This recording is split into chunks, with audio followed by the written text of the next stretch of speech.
E aí galera que lê Gibi, tô tranquilo com vocês? Sejam muito bem-vindos ao Eu Leio Gibi, o meu nome é João e o vídeo de hoje é pra gente poder bater um papo, trocar umas ideias a respeito das leituras que eu fiz no mês de julho.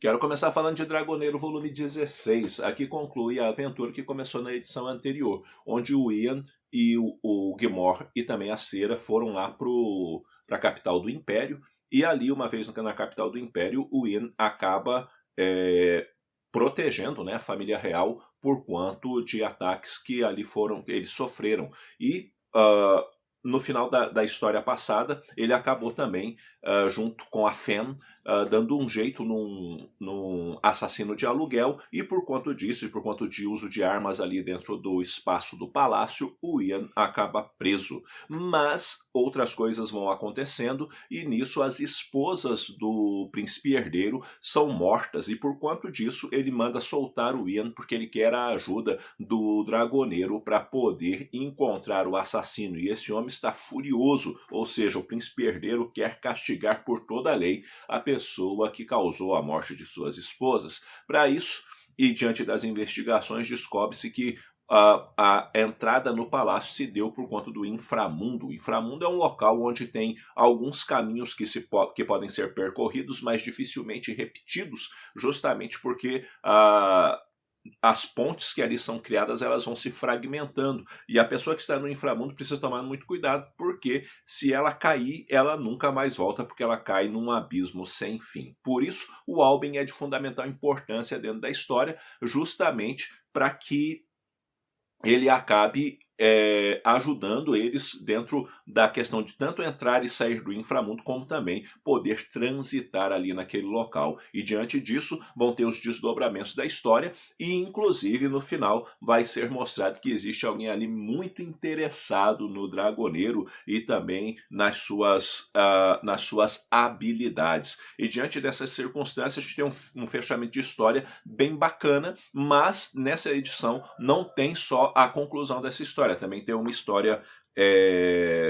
menor, chamada O Conto da Loba, que é escrito pelo Luke Enoch e desenhado pelo Gianluigi Gregorini. E aqui nessa história nós vamos ter também consequências, né, do que acabou acontecendo nas histórias anteriores. Por quê? Porque a Zambelli, a Zabelli, aliás, junto com seu marido, acabou sendo, de certa maneira, exilado, porque eles foram mandados para fora do palácio, e ele foi cuidar de um local muito frio, muito distante, lá onde Judas perdeu a Botas, e isso está deixando a Zabelli muito chateada, e diante dessa circunstância eles acabam sendo atacados, e o marido da Zabelli é morto, e ela então vai ter que se virar, garantindo sua sobrevivência, e ela usa de todo o ardil, de toda a sua sensualidade, de toda a sua inteligência para poder também se manter viva e quem sabe se tornar ali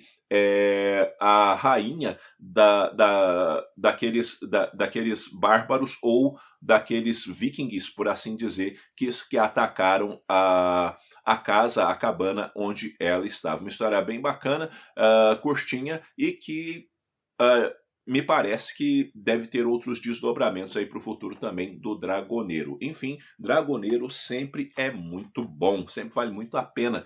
Eu também li a edição de número 6 de Júlia, As Aventuras de uma Criminóloga, e aqui é uma edição que, na minha opinião, de todas as histórias que eu li da Júlia até o momento, é a mais fraca, tá? Não é ruim, tá? Não é ruim, mas eu não achei tão boa assim quanto eu achei outras histórias da Júlia. Aqui a gente vai ter um sujeito que faz serviços ali de jardinagem, limpa quintal, coisa e tal, e ele vai encontrar o corpo de uma mulher. Obviamente ele vai levar um senhor de um susto, vai chamar a polícia vai chegar a algumas constatações ali diante do exame do corpo e tudo mais, e vão acabar chamando a Júlia para poder ajudar, justamente por conta da necessidade de procurar desenvolver um perfil, né, do próprio assassino. Quanto isso, na Give a Chance, que é uma instituição que procura adoção à distância, né? Então a pessoa está nos Estados Unidos, adota, por exemplo, uma criança lá na África para poder ajudar no sustento e no cuidado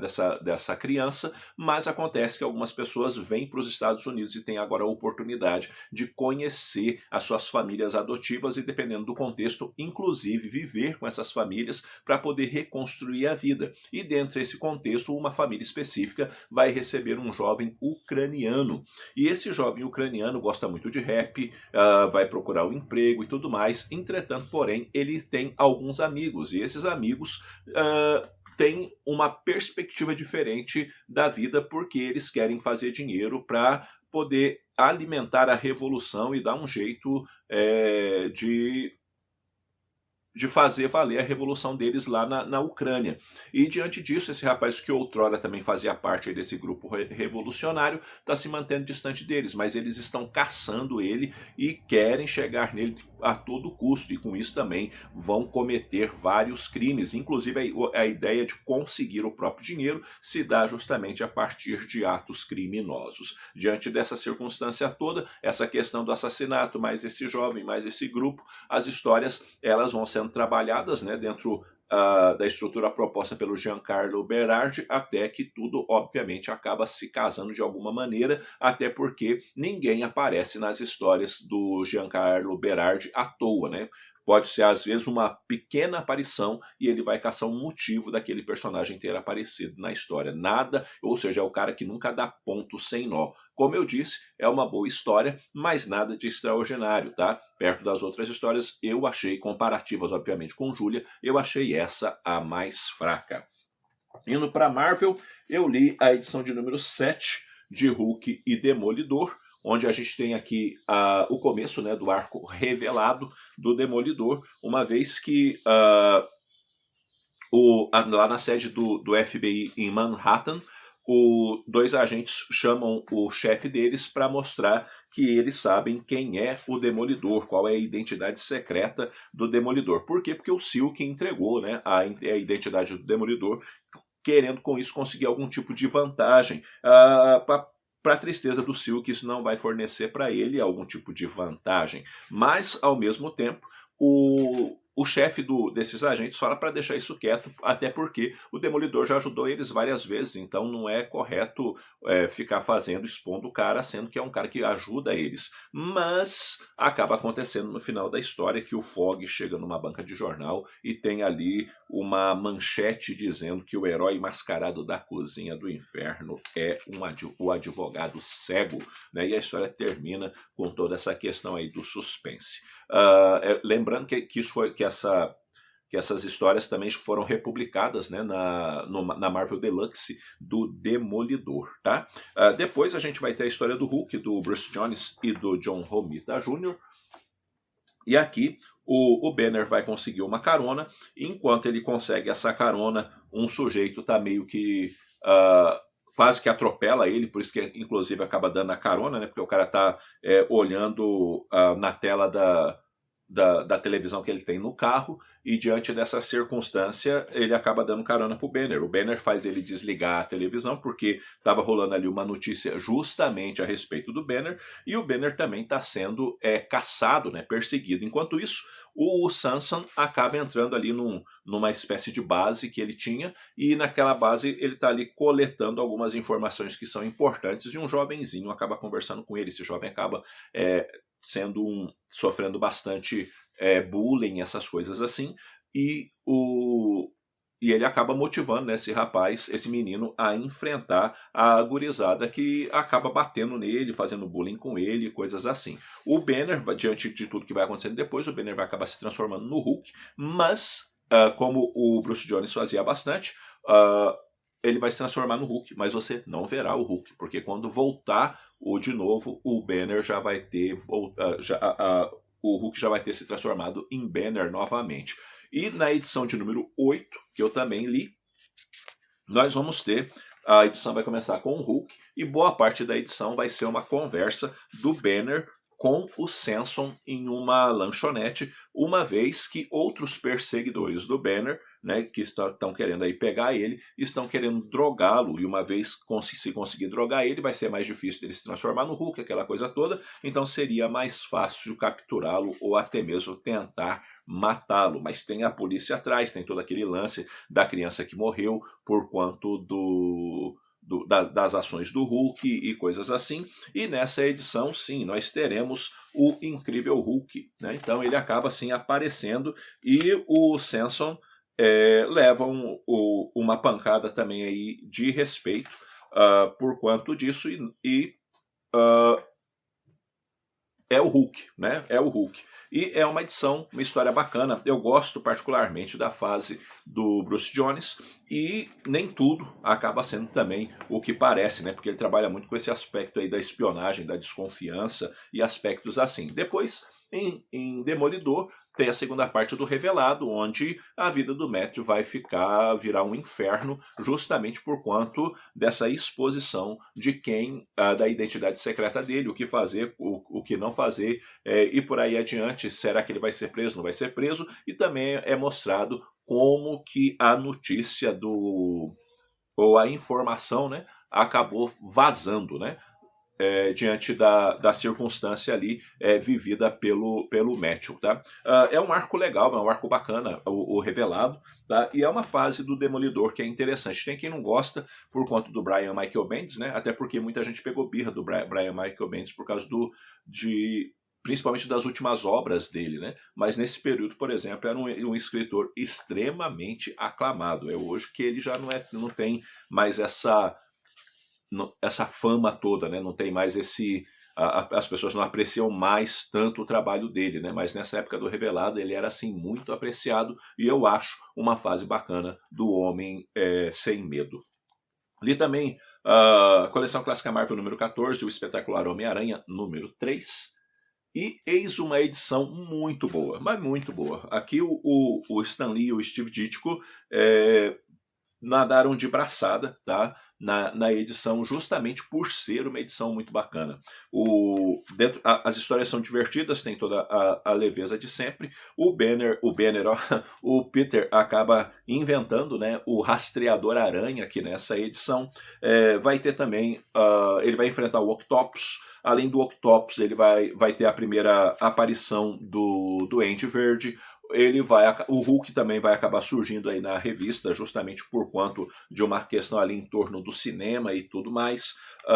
Também o Kraven surge na revista do Homem-Aranha. O Camaleão volta a dar as caras e também temos a primeira aparição do Mistério. Então é uma edição com muitas primeiras aparições, histórias bem desenvolvidas e onde o Flash Thompson não está com aquela moral toda com as meninas como de costume e o Peter está ali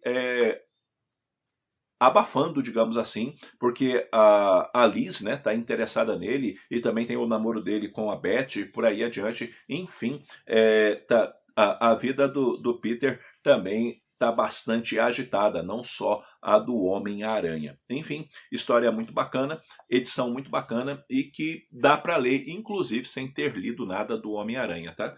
Fica a dica para vocês dessa edição. A Saga dos X-Men número 7, talvez a decepção do mês.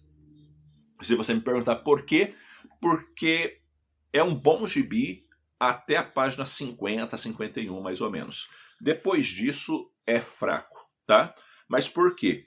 Porque entre as páginas, até a página 51, nós temos os fabulosos X-Men dentro da sequência das histórias que a gente está seguindo dentro da saga dos X-Men. Então, vai ter a conclusão da história do Kulan-Gat, né, onde o Homem-Aranha está vivendo um inferno nas mãos do Kulan-Gat, e ele é preciso caçar o caminho, né, para derrotar o bruxo. A Selene tem sua importância nessas coisas todas, o próprio Homem-Aranha, o Warlock e por aí adiante. E uma vez que essas circunstâncias vão encaminhar para poder derrotar o Kulan-Gat, o Nimrod acaba ali no final também da história tendo um papel importante para o Kulan-Gat não voltar. Nisso, a gente vai também ver toda a pressão que está sendo para o Noturno ser o líder dos X-Men principalmente por conta de todas as situações adversas que os X-Men têm vivido nos últimos tempos, perdendo inclusive integrantes, e essa é uma coisa que tem preocupado muito o Noturno, e ele tem procurado trabalhar o treinamento da galera, isso tudo, até eles se depararem com um grande desafio. O pai do Warlock, o Magnus, acaba chegando na Terra, e eles acabam enfrentando o pai do Warlock, e descobrem que ele é um adversário fenomenal, e que vai ter ali muitos problemas adiante, e o professor Xavier também acaba sofrendo um atentado, né? Acabam tacando um tijolo nele, depois espancam ele, aquela coisa toda, e fica ali todo um mistério em torno daquilo ali. Até aí a edição é muito boa, até aí as histórias são muito bacanas. O problema é desse momento aqui para frente. Tá? Tem duas histórias de bizarras aventuras, uma estrelada pelo Noturno e a outra estrelada pela Jean Grey, tá? Pela Fênix. A história do Noturno vai se dar numa realidade paralela, coisa tal, é uma história bem mais ou menos, é uma história assim bem esquecível, inclusive, e o que vale das duas histórias no final é a arte, principalmente na segunda, porque a história da Fênix, tá? Ela é desenhada pelo John Buscema, e o John Buscema enfim, né? É o Big John, então faz toda a diferença. Mas também é uma história bem mais ou menos, é um pouco melhor que a do Noturno, mas é outra coisa que ninguém faz muita questão de lembrar, tá? Dessa história. Podia ter passado batido, a Panini podia ter esquecido disso daqui. Depois vai ter uma história da Tempestade, chamada Pacto com o Demônio, onde a Tempestade vai se encontrar com a Mística, e ali a gente vai ver uma manipulação de situação da Mística para colocar justamente a Tempestade no local onde ela foi atingida, né, pelo neutralizador do Forge, justamente por conta que, mediante as ações ali da Mística, a Tempestade vai acabar procurando a Vampira. É outra história bem mais ou menos. E vai terminar a edição, o Anual dos X-Men, que é uma história de ficção científica. Eles estão lá numa fogueira, né, nas dependências ali da mansão do professor Xavier, e na contação de história, a Iliana Rasputin vai contar ali uma história, coisa e tal, e a única coisa útil na história é meio que a Kitty conseguindo se entender, né, fazendo as pazes ali com o Piotr, e com isso eles poder conviver bem dentro do mesmo ambiente. De restante, é ruim. Então, tem mais da metade do gibi que é de baixa qualidade. O anual teria que ser publicado, é óbvio, mas as outras histórias eu não sei se realmente precisava, principalmente as histórias em preto e branco, então acabou sendo uma leitura meio decepcionante justamente por causa disso. E para terminar a Marvel, A Queda de Murdoch, onde eu fiz um vídeo aqui no canal, né, falando das camadas de leitura da Queda de Murdoch, dá uma conferida no vídeo. É um gibi pura e simplesmente sensacional, atemporal, pode passar o tempo e vai continuar sendo uma história excelente. E eu acabei relendo ele, né, porque eu participei lá do clube de leitura dos 2 quadrinhos, a convite do Vinícius, e aproveitei o momento também, né, para poder falar um pouquinho das camadas de leitura do Demolidor. Então da Queda de Murdoch, tá? Então dá uma conferida no vídeo, que ficou, modéstia à parte, eu acho assim bem bacana. Indo para DC, a saga do Superman, volume 15. Temos aqui o começo da saga do Superman sem o John Byrne, né? Então, aqui nós vamos ter roteiros do Jerry Ordway, tá? E também do Roger Stern. E a arte fica por conta do Mike Mignola, do Jerry Ordway e também do Kerry Gamble. E aqui, nessa edição, a gente vai ter uma série de situações interessantes, justamente porque a Cat Grant está numa fase muito ruim da vida por conta do elemento do alcoolismo, tá? Ela está bebendo muito, isso está atrapalhando, e ela, quanto mais difícil está ficando a vida dela, mais ela está bebendo, ela acaba recebendo também uma proposta de emprego, que de repente pode ser uma coisa boa, mas o empregador talvez tenha segundas intenções com isso tudo. O Superman está muito mal por quanto do que ele acabou fazendo com o Zod e seus generais. Ele não está convivendo bem com isso. Surge um novo predador, que no caso não é o José, e isso deixa as pessoas intrigadas. Quem é? O que está rolando? E também tem o Brainiac. E o Brainiac, quando ele surge, ele acaba causando ali um rebuliço muito grande, justamente por quanto dessa questão, né, de manipular a mente dos outros e tudo mais, e acaba tornando a vida do Superman também bastante complicada por causa dessas coisas. Não bastasse isso, ainda tem as questões em torno da Banshee prateada, onde ela está indo lá na direção da família deles, e tem todo um grimório ali, um livro que é importante nessa coisa toda, e vai ser contada a origem dela, por que ela ficou dessa forma, que tipo de pacto que ela fez, os direitos que ela realmente tem e que foram tolhidos dela, e todas essas coisas, enfim, uma história bem bacana, uma edição em si no aparato geral dela, assim, bem proveitoso, bem bacana, e que mostra que mesmo sem o John Byrne, a revista do Superman, a saga do Superman, continuou em boas mãos e com histórias de bastante qualidade, tá? Então, me agradou muito o volume 15 da saga do Superman. Também li a saga do Batman, volume 10.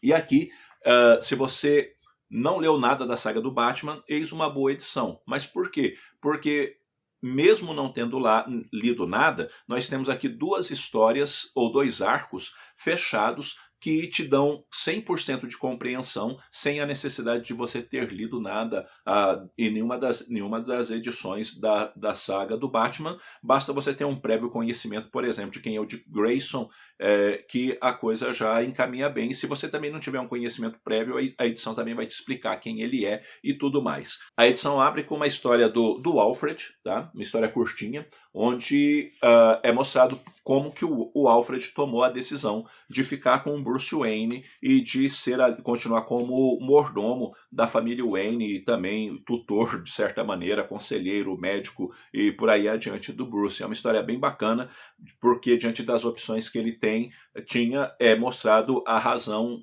e por que ele toma essa decisão de continuar junto com os Wayne e tudo mais. E a gente sabe que o Alfred sempre foi de fundamental importância, né, na vida do Bruce Wayne. Depois vai começar as muitas mortes de Batman, que é do John Byrne e do Jim Aparo. Tá? E é um arco bem bacana, onde corpos são encontrados e essas vítimas estão vestidas com a roupa do Batman, com o uniforme do Batman. E isso acaba levantando uma série de interrogações, né? Até porque o Gordon, por exemplo, fica bem bolado com isso, e ele fala, esse não é o Batman, não é possível. Aquele ali também não. Por quê? Porque o Gordon convive com ele há muito tempo, então algumas coisas ele conhece, né, do Batman.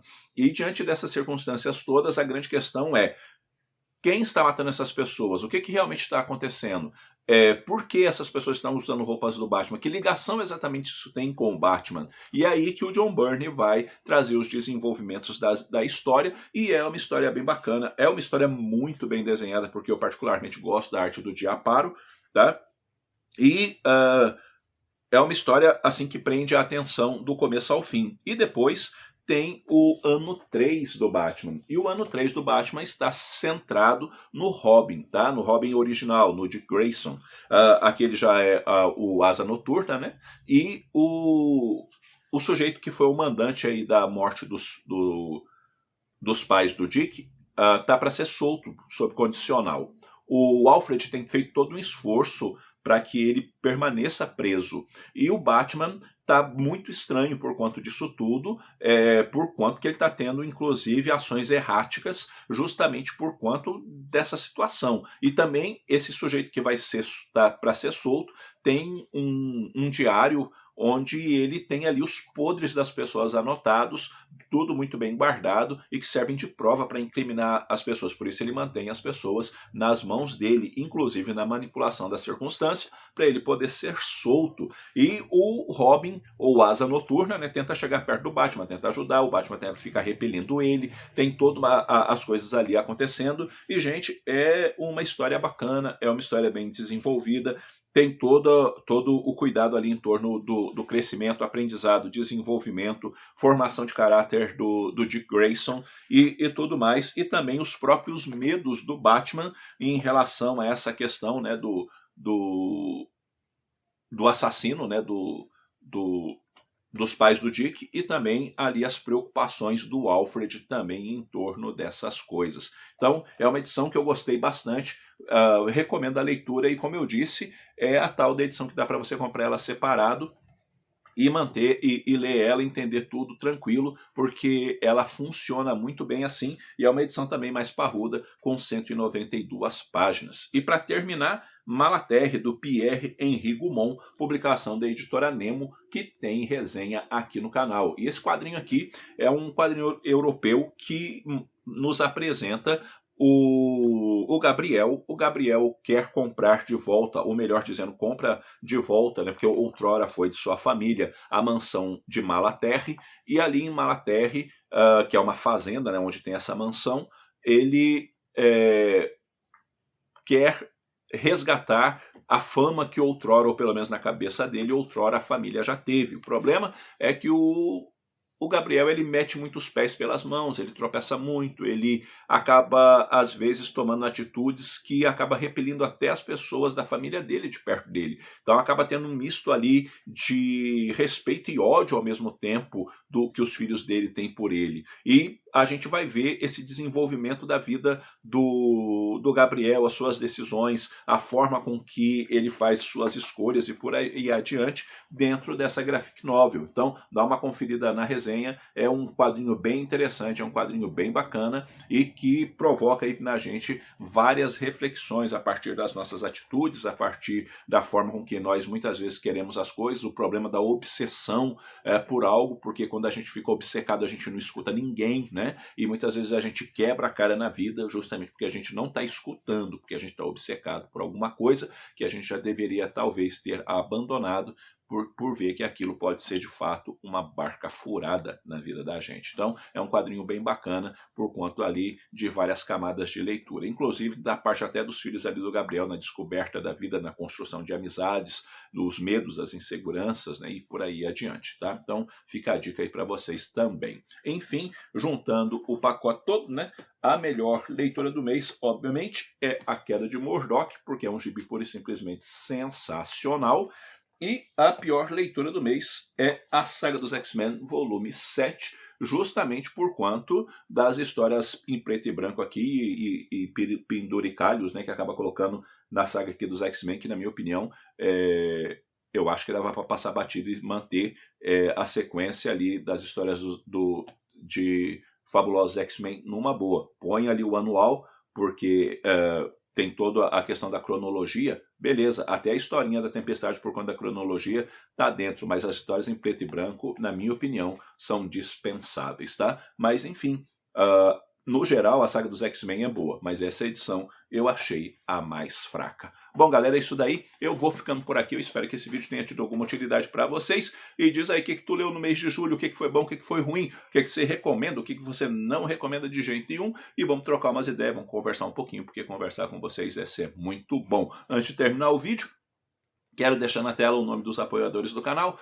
Valeu pela força e pelo apoio de todos vocês. Se puder comprar também pelos links do canal, eu agradeço demais da conta, porque ajuda muito na manutenção aqui do canal. E se você ainda não é inscrito no Eu Leio Gibi, inscreva-se, dê aquela força para a gente chegar aos 20k de inscritos aqui no YouTube. Valeu pela força, pelo apoio de todos vocês. Eu vou ficando por aqui, logo eu estou voltando com outro vídeo. Um abraço forte em todo mundo.